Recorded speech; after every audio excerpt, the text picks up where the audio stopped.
Hello and welcome to the Secretariat. You're watching the Global Capsule with Sushma, Ramachandran and me, Mahua, Venkatesh. The three key issues today we would be focusing on are Trump-Xi Jinping meeting in South Korea, US decision on sanction waiver for the Chabahar Port, and Cyprus Foreign Minister Kombos's visit to India. Sushma, let's start with the Trump-Xi Jinping meeting that we saw in South Korea. Of course, a lot of bonhomie pleasantries exchanged between the two leaders. Yes. There is this kind of an expectation that the G2 bloc will be once again revived, the G2 being US and China. How do you read the situation? What impact would that have on India's policy making? Well, first of all, the concept of G2 is something that is kind of unsettling to the global order right now. If you recall that the concept of G2 was devised at the time of Obama when he was president. Now it is President Trump who has talked again about G2. And I think this is something that is bound to upset the other members of the G7, certainly, because China has never been brought into the same exalted company as the most richest countries in the world.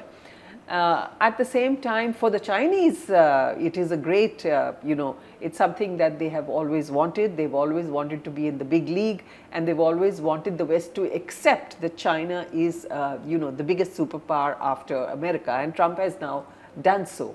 So this is something that is, I won't say revolutionary, but certainly unsettling to many other countries. And this is a kind of a boost for Xi Jinping, considering initially US-China relations had gone really southward, and now for Trump to come back and start talking about trade, start talking about how to reduce tariffs, this must be a big boost for the Chinese premier. Absolutely, you are right. I mean, it's quite a 180-degree turnaround, 360-degree turnaround rather, I should say, because just a while back Trump was talking a lot of there was a lot of criticism of China, and he had banned the export of semiconductors, of chips to China, and he had got very upset because they have stopped buying soya bean and corn from America, and they've curtailed the export of rare earth magnets. So there was a lot of tensions between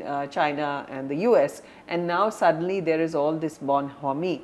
So this is a very, very major development on the global stage, and I think it needs to be watched very carefully. At the same time, Mahua, and we have discussed this earlier, President Donald Trump is a very volatile individual. So there's no straight line in the way he thinks or in the way he does things. Now, after all this talk about G2, on board his own aircraft, he told his press, the American press, that we're going to start testing because Russia and China have been testing their nuclear weapons, and we haven't done it in the past. So that's a very hostile, aggressive kind of a move. So predictability is something you can never expect from Trump. Exactly. So in the midst of all this bonhomie, you have this hostility and aggression.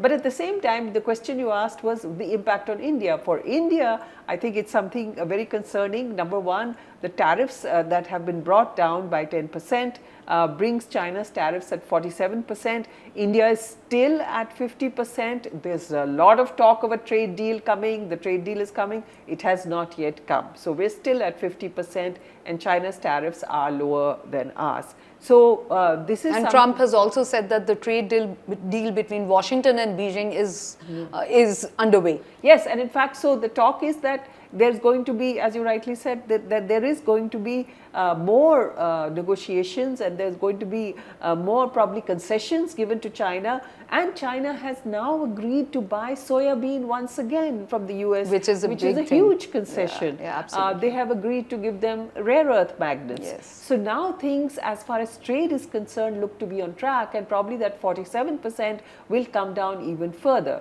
which means that Indian goods going to the United States will have to face tough competition from Chinese products because the tariffs are going to be much less.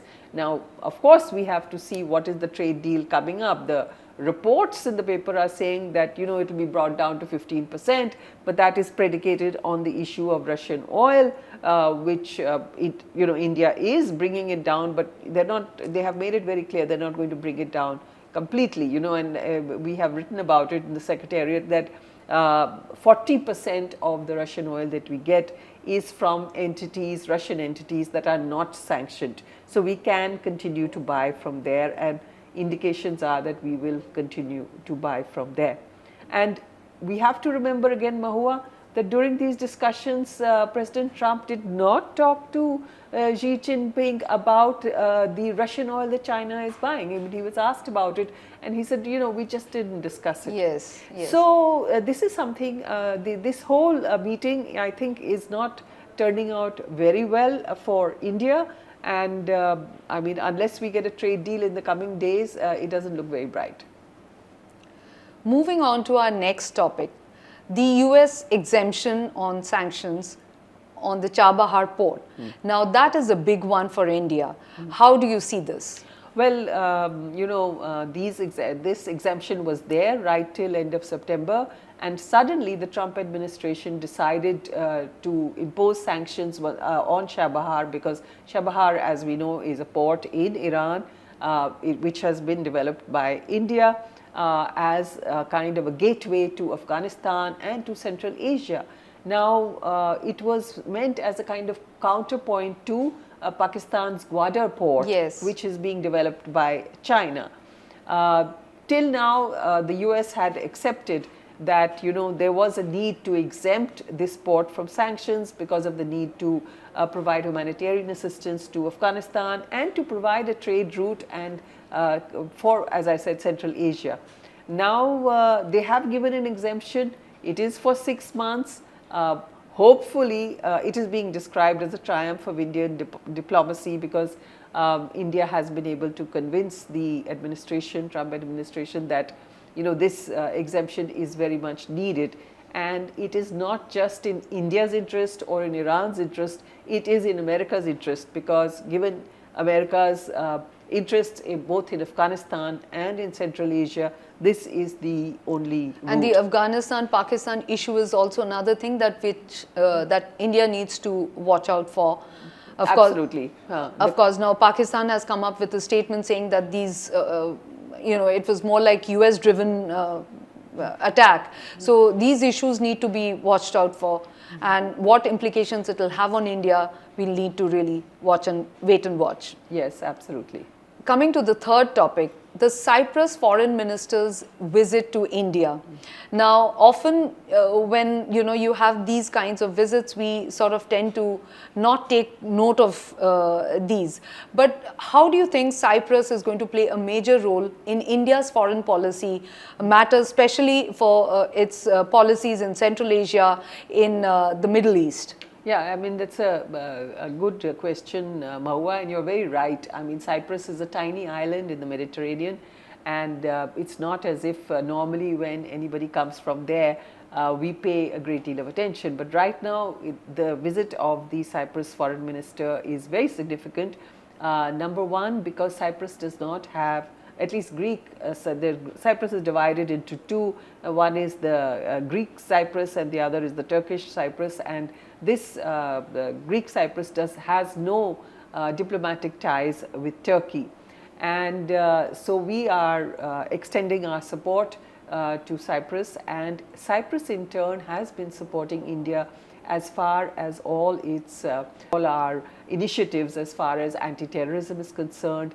And now the latest, of course, is that the Cyprus Foreign Minister has said that they want to be involved in the India-Middle East corridor, economic corridor, IMEC, and they said that we have a robust That is industry. actually a big one. That's a big one. So that IMEC is going to go through Cyprus, and Cyprus, which is doing very well economically, is going to get involved. So, and of course, the underlying message here is to Turkey that, we are going to support Cyprus, and we are going to support all the countries that are hostile to you. So this is both in terms of political diplomacy as well as economic diplomacy, that this particular visit has become very important.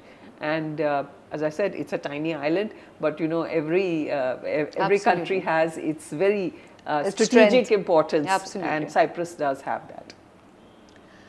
That's all we have for you today. See you next week.